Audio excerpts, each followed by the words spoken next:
সাতক্ষীরা জেলার কলারোয়া থানাধীন হেলাতলা এলাকায় অস্বাস্থ্যকর ও ভেজাল মৎস্য খাবার উৎপাদনকারী প্রতিষ্ঠানে টাস্কফোর্স অভিযান পরিচালনা করেছে বিজিবি। এ সময় ৩০,০০০ টাকা জরিমানা করা হয়।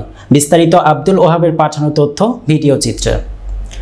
রোববার বিকেল 3:30 ঘটিকা পর্যন্ত সাতক্ষীরা ব্যাটালিয়ন ৩৩ বিজিবি এর অধিনায়ক লেফটেন্যান্ট কর্নেল মোহাম্মদ আশরাফুল হক পিবিজিএম পিএসসি জি এর সার্বিক দিক নির্দেশনায় অধীনস্থ কলারোয়া থানাধীন হেলাতলা নামক স্থানে অস্বাস্থ্যকর ও ভেজাল মৎস্য খাবার উৎপাদনকারী প্রতিষ্ঠানে বিজিবি বিএসটিআই কর্মকর্তা ও নির্বাহী ম্যাজিস্ট্রেট এর সমন্বয়ে একটি টাস্কফোর্স অভিযান পরিচালনা করা হয়।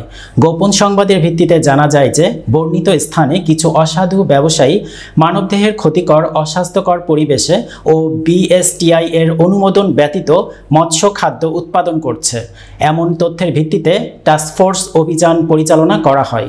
উক্ত অভিযানে বিজ্ঞ এক্সিকিউটিভ ম্যাজিস্ট্রেট নুসরাত জাহান, বিজিবির পক্ষে সাতক্ষীরা ব্যাটালিয়ন ৩৩ বিজিবি এর সহকারী পরিচালক বেগ আবদুল্লাহ আল মাসুম এর সাথে ১৫ জন বিজিবি সদস্য, Mohammad Abdul Mannan field officer BSTI Khulna এর সাথে ৩ জন এবং ৩ জন পুলিশ সদস্য উপস্থিত ছিলেন।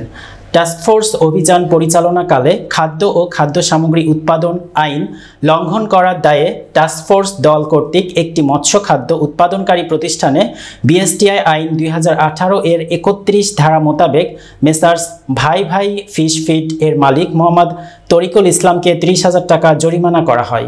এছাড়া টাস্কফোর্স অভিযানকালে সংশ্লিষ্ট প্রতিষ্ঠানে ভেজাল ও অস্বাস্থ্যকর ৩,০০০ বস্তা মাছের খাবার মজুত পাওয়া যায়। এ সময়ে ভেজাল ও অস্বাস্থ্যকর উপায়ে মৎস্য খাবার উৎপাদন ও বাজারজাত করার দায়ে ৩,০০০ বস্তা মৎস্য খাবার জব্দ করে, যার মূল্য ৩৬ লক্ষ টাকা। বর্ণিত টাস্কফোর্স অভিযানে জব্দকৃত ভেজাল মৎস্য খাদ্য ও জরিমানা বাবদ সর্বমোট সিজার মূল্য ৩৬,৩০,০০০ টাকা।